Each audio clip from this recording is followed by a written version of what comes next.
வணக்கம் ஃப்ரெண்ட்ஸ், இன்றைக்கி ரேஷனில் வாங்குகிற பச்சரிசியில் எப்படி சாஃப்டான ஆப்பம் பண்ணுறதுன்னு தான் பார்க்க போகிறோம்.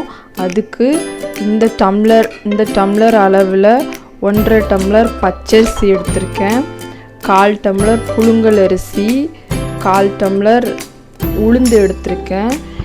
இது மூணும் நல்லா கழுவிட்டு ஒரு 4 இல்லாட்டி 5 மணி நேரம் ஊற வச்சுக்கோங்க. ஊற வைக்கும்போது அதோட 1 ஸ்பூன் வெந்தயத்தையும் சேர்த்து நல்லா ஊற வச்சுக்கோங்க. ஊற வச்சுட்டு மிக்சியில் அரைக்கும்போது கொஞ்சோண்டு தேங்காய், கொஞ்சமாக சோறு சேர்த்து நல்லா மையாக அரைச்சிக்கணும்.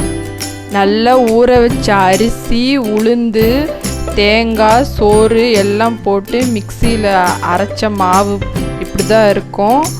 நைட்டு ஃபுல்லாக புளிக்க வைக்கணும். புளிக்க வச்சுட்டு காலையில் ஆப்பம் சுடலாம். நைட்டு ஃபுல்லாக வச்சுருந்தது நல்லா புளிச்சிருச்சு பாருங்கள், இப்படி தான் இருக்கும்.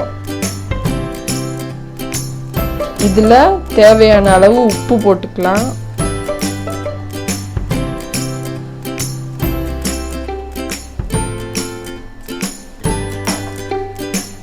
அப்புறம் கொஞ்சமாக ஆப்ப சோடா போட்டுக்கலாம். போட்டுட்டு நல்லா மிக்ஸ் பண்ணிவிட்டு 5 நிமிஷம் அப்படியே வச்சிடணும். வச்சுட்டு ஆப்பம் சுடலாம். அடுப்பத்தை வச்சு தோசைக்கல் வச்சுட்டேன். என்கிட்ட ஆப்பம் செய்கிற அந்த சட்டி இல்லை, தோசைக்கல்லில் தான் சுடுவேன். எப்படின்னு பார்க்கலாம்.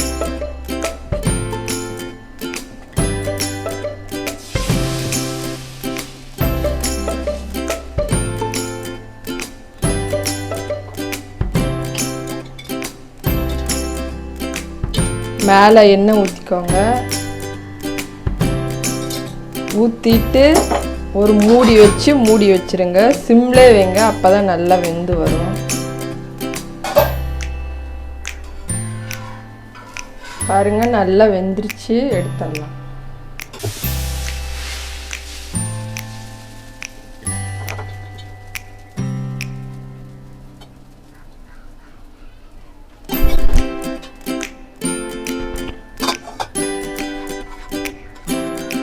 நீங்களும் இதே ரேஷியோவில் அரிசி ஊற போட்டு ஆப்பம் செஞ்சீங்கன்னா ஆப்பம் நல்லா சாஃப்டாக வரும். வீட்டில் கண்டிப்பாக ட்ரை பண்ணி பாருங்கள். ட்ரை பண்ணி பார்த்துட்டு எப்படி வந்ததுன்னு எனக்கு கமெண்ட் பண்ணுங்கள். வீடியோ பிடிச்சிருந்தா லைக் பண்ணுங்கள், ஷேர் பண்ணுங்கள். சேனலை மறக்காமல் சப்ஸ்கிரைப் பண்ணுங்கள். அடுத்த வீடியோவில் உங்களை பார்க்குறேன். நன்றி, வணக்கம்.